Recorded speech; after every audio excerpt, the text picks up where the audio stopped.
The psychology of money is not really about finance. It's a diagnosis of the mind that is handling the money. You can memorize every formula. You can study markets, watch charts, follow experts, and feel like you're finally getting it. But if you don't understand your own emotions around money, the same patterns will keep repeating. Different job, different balance, same anxiety, different investment, different year, same panic.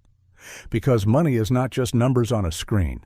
Money is fear, memory, ego, trauma, hope, envy, desire, and the story you tell yourself about what you deserve. That's what this really is about. Not interest rates and spreadsheets, but why two people with the same income can live completely different lives. Why some people quietly build wealth and peace, while others, just as smart, just as educated, stay stuck in a loop of stress and scarcity. The difference is not intelligence. It's behavior. Think about your own story, the home you grew up in, the conversations you heard about bills, about debt, about people like us. Maybe you watched your parents whisper in the kitchen at night because the payment was due and the money wasn't there yet. Maybe you grew up in a house where no one talked about money at all, like it was something shameful or mysterious.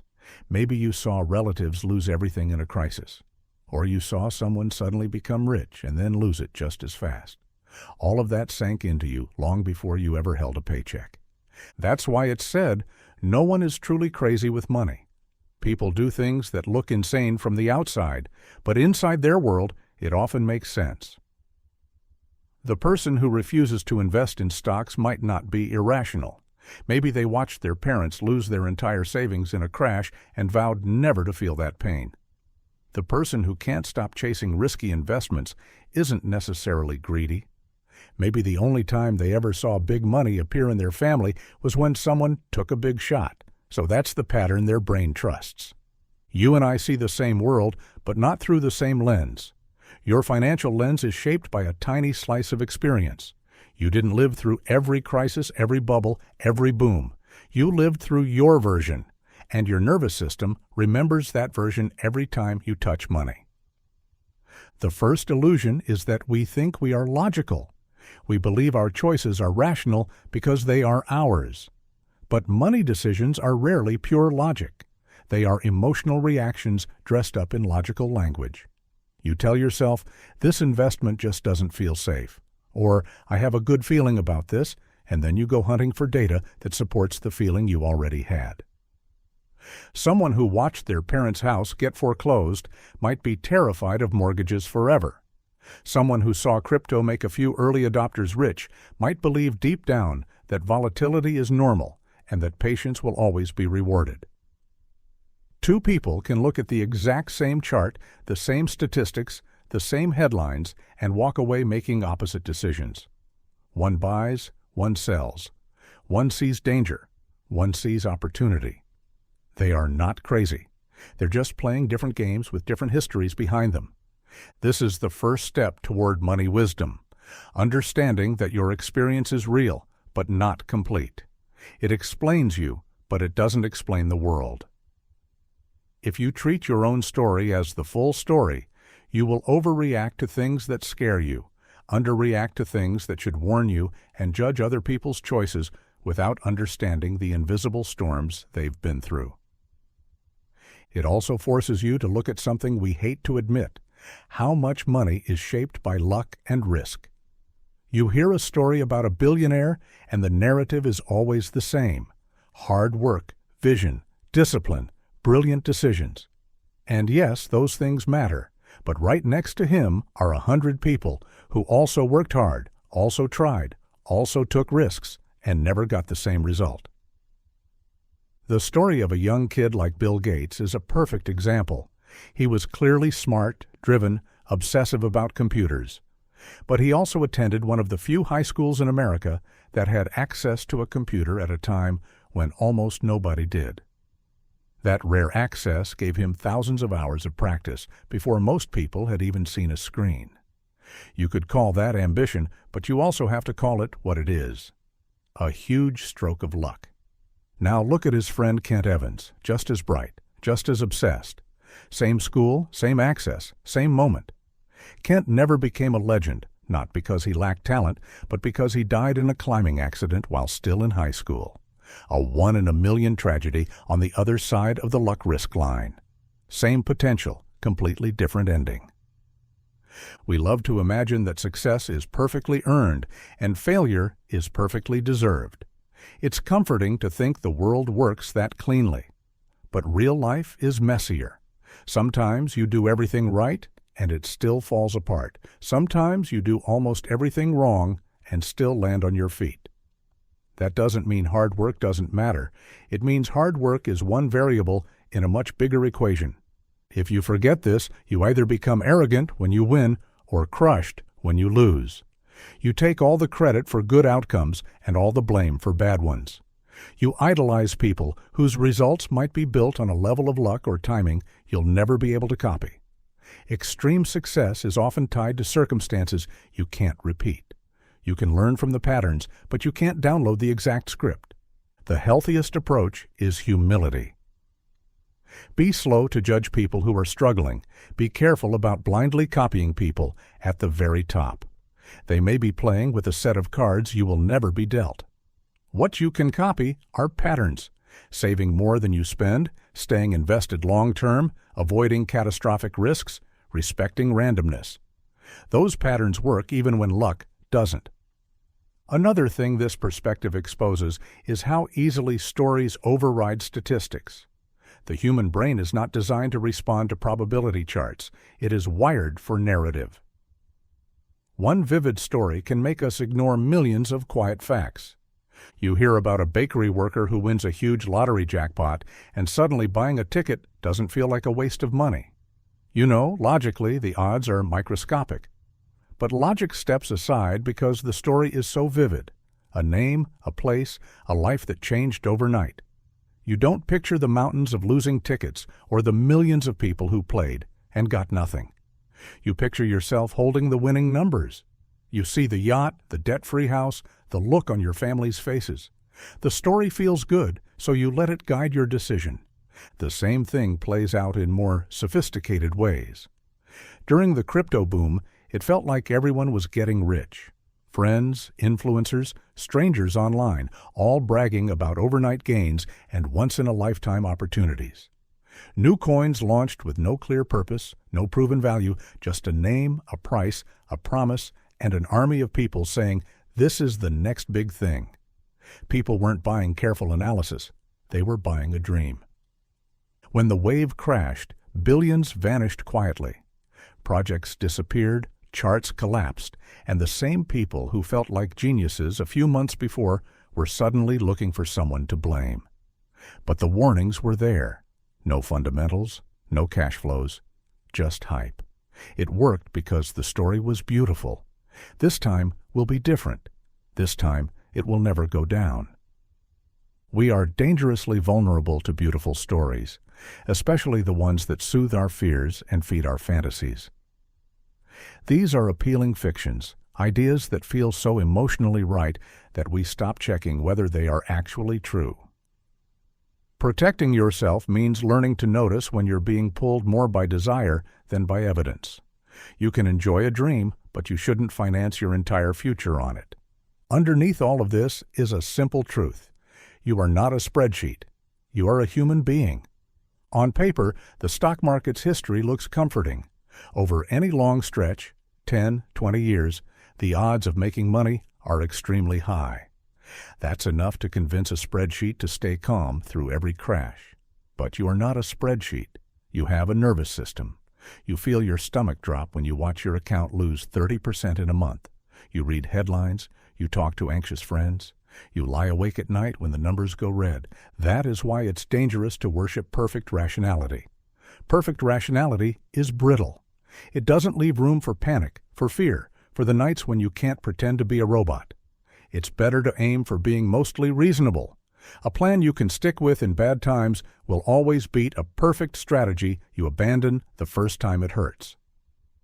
Reasonable behavior might mean holding more cash than a spreadsheet says you should, just so you feel safer.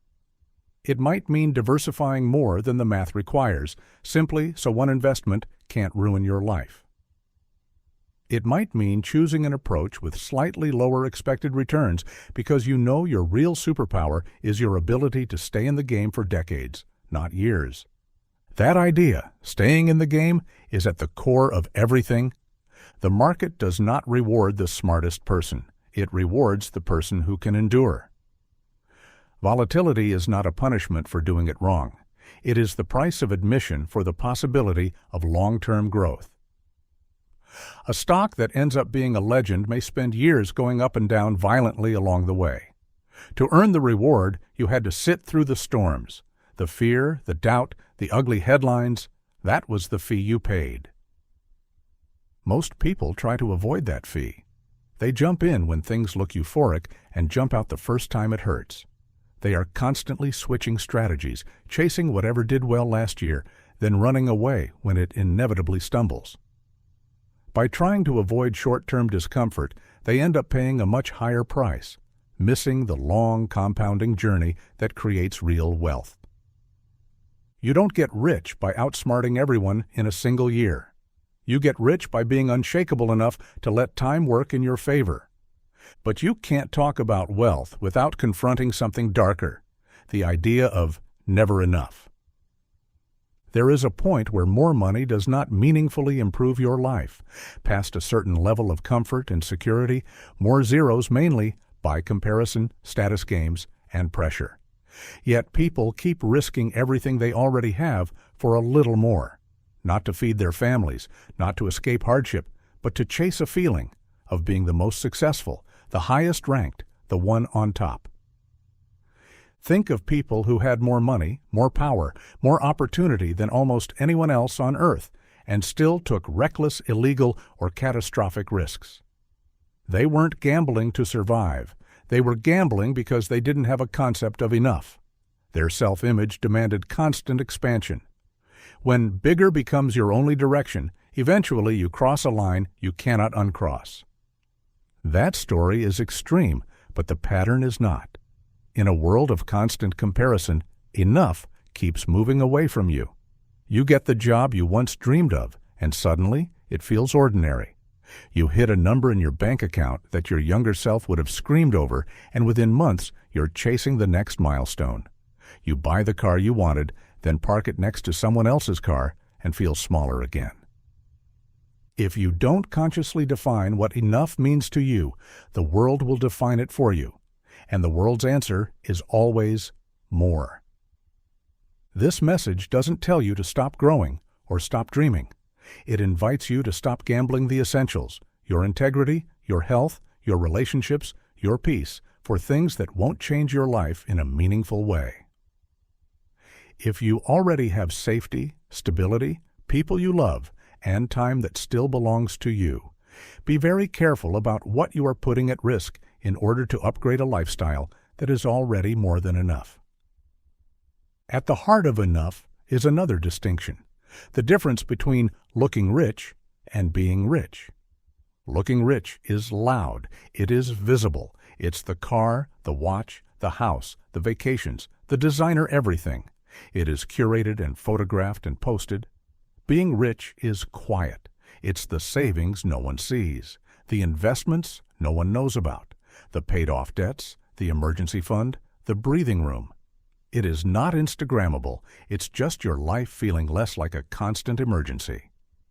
When you see someone driving an expensive car, the only thing you actually know about them is that they have a car, or had the money for one. You don't see the bank account behind the scenes. You don't see whether they're 3 months from breaking down. You don't see the stress of keeping up appearances. You don't see the trade-offs. We tend to confuse the symbols of wealth with wealth itself. But wealth is assets you haven't converted into things. It's what you did not buy. It's the vacations you didn't take just to impress someone, the upgrades you passed on, the status purchases you declined.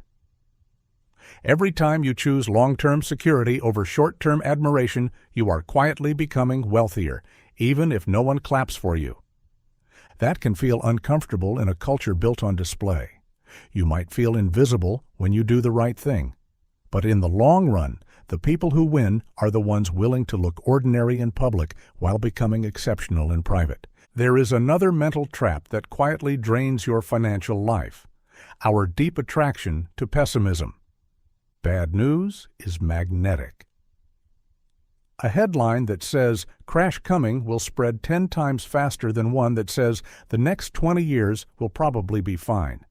A video about catastrophe will go viral. A video about steady progress will feel boring. We tend to equate negativity with intelligence.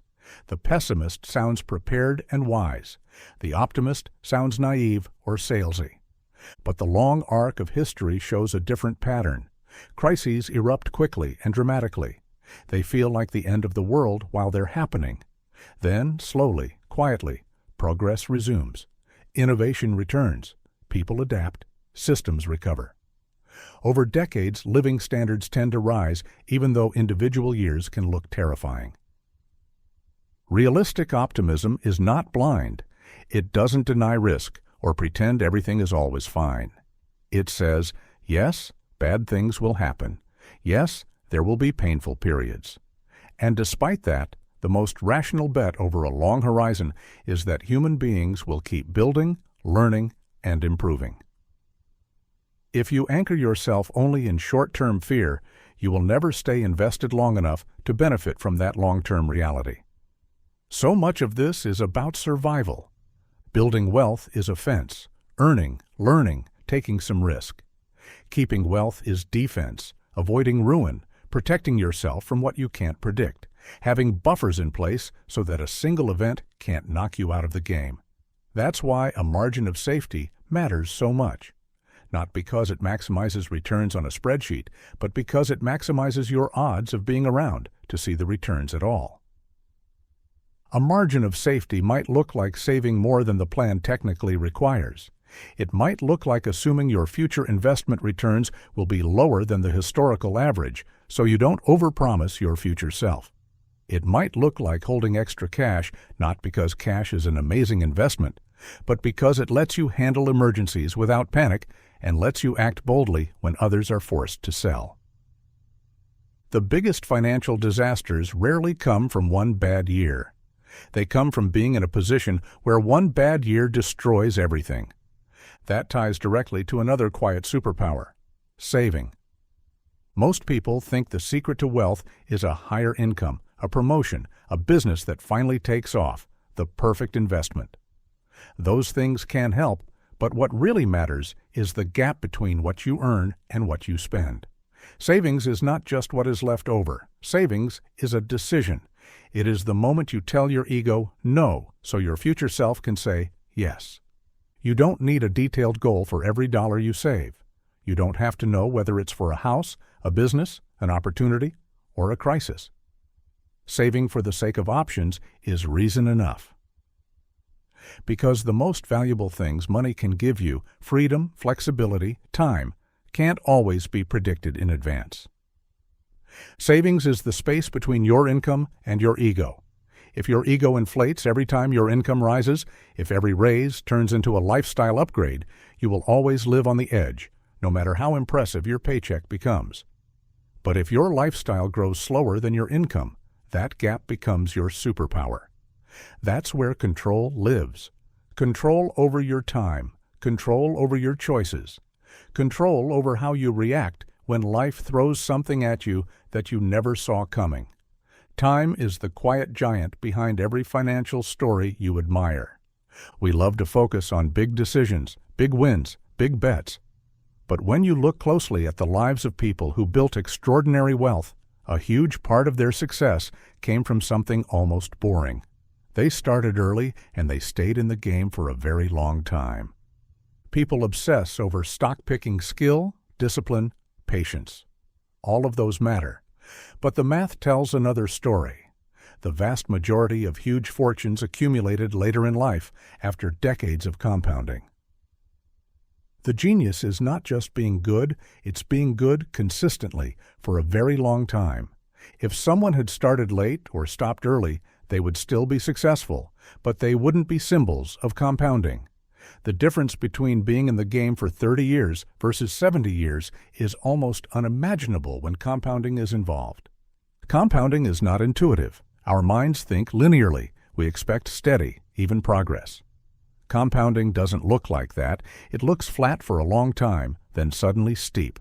A small, repeated advantage, quietly reinvested, eventually explodes into something that looks like magic from the outside.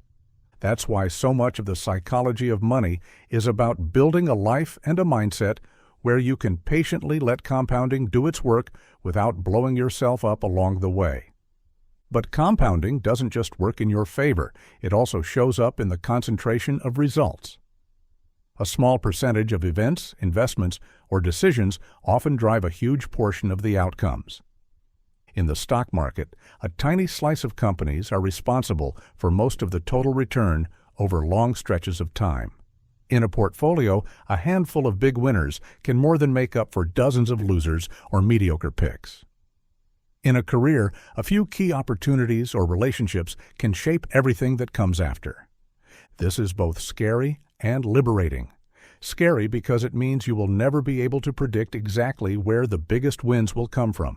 Liberating because it means you don't have to be right all the time. You just need to avoid the kinds of mistakes that permanently take you out of the game and give yourself as many chances as possible to be around when those rare, powerful moments show up. All of this brings us to what might be the deepest insight of all. The real reward of money is not stuff. It's freedom. Freedom from panic, freedom to say no, freedom to walk away, freedom to choose what you do with your day, who you share it with, and what you give your energy to. Money can't solve every problem, but it can remove the weight of constant financial fear and give you back something you can never replace: time that belongs to you. Studies on happiness keep finding the same pattern. Beyond a certain point, more money doesn't dramatically increase day-to-day joy. But people who feel they have control over their life, over their schedule, their workload, their future, consistently report higher well-being.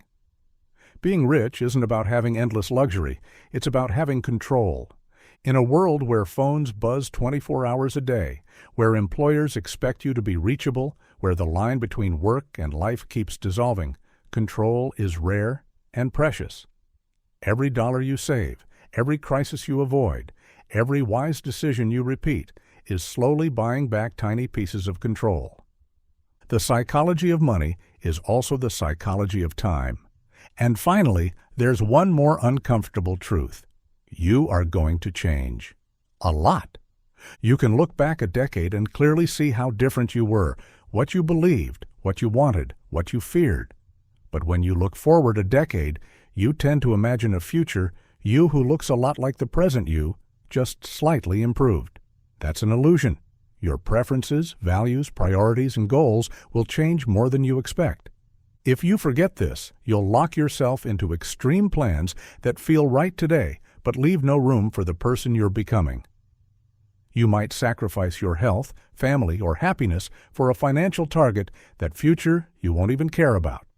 Or you might avoid saving and investing because you think, I'm not the kind of person who cares about money, only to wake up 15 years later wishing you had given yourself more options. The solution is not to stop planning.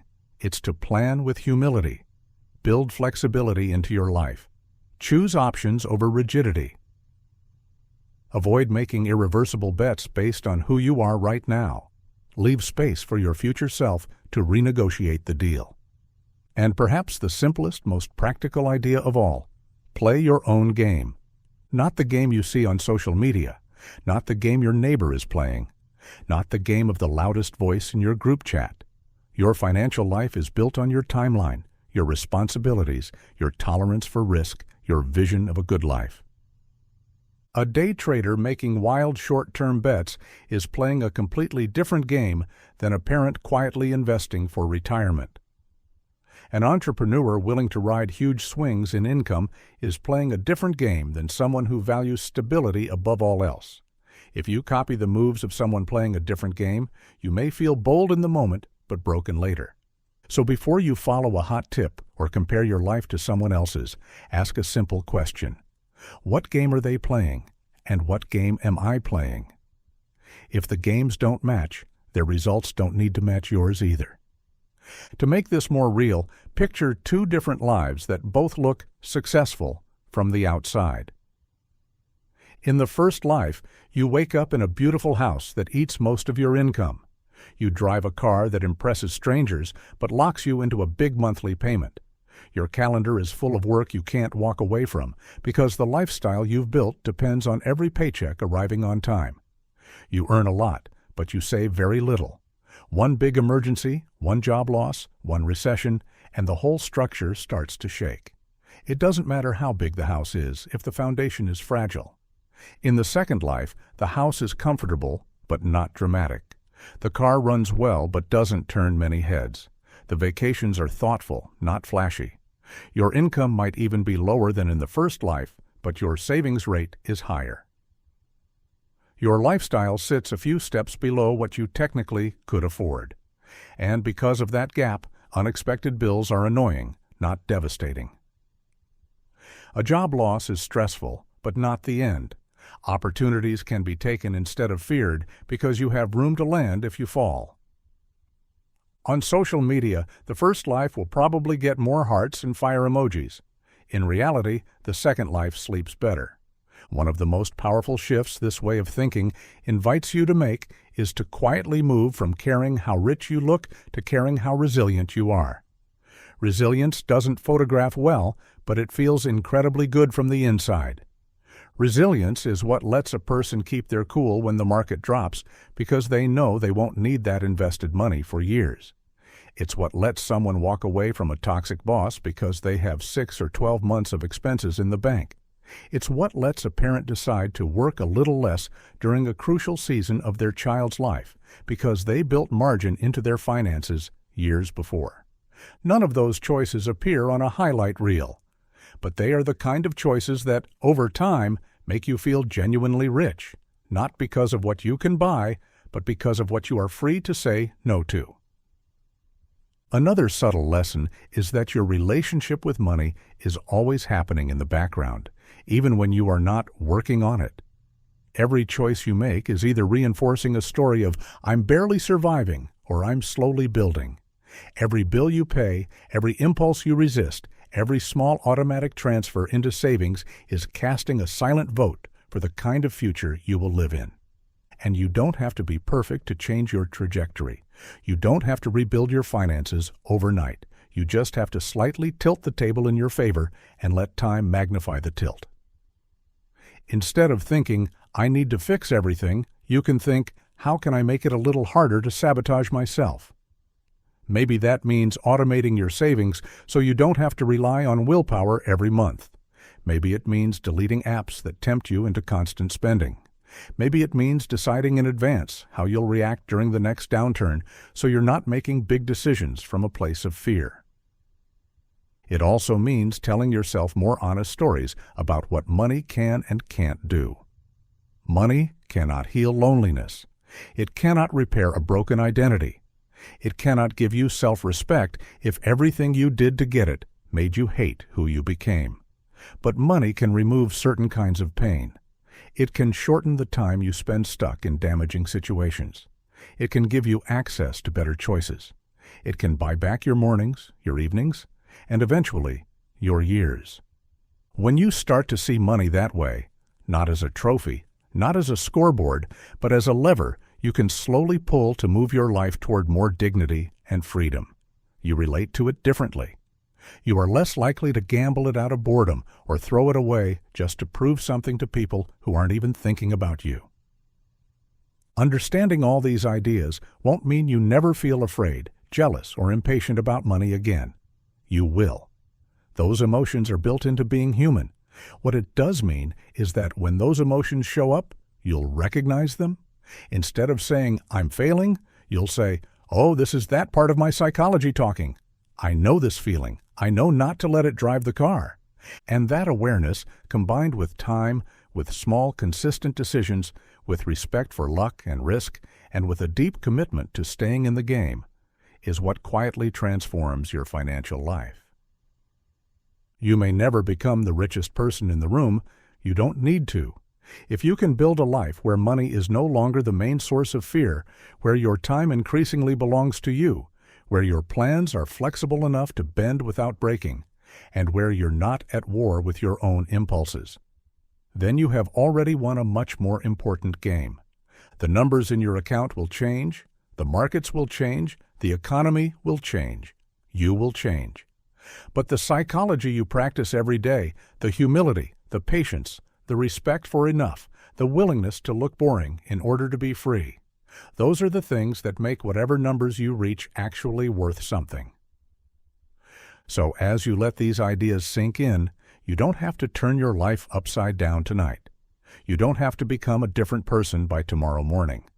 You simply begin by noticing where your money habits are really just old fears replaying themselves, noticing where envy is quietly steering your goals, noticing where you are risking what you truly need for things you barely even want. From there, you adjust 1 degree at a time. A little more saving, a little less showing off, a little more patience, a little less reacting, a little more gratitude for what you already have, a little less chasing what doesn't matter. Let those small shifts repeat for years, and one day you will look back and realize your entire financial life and the way you feel living inside it has been transformed. That transformation doesn't start in a bank. It starts in your mind. That is, and always has been, the real psychology of money.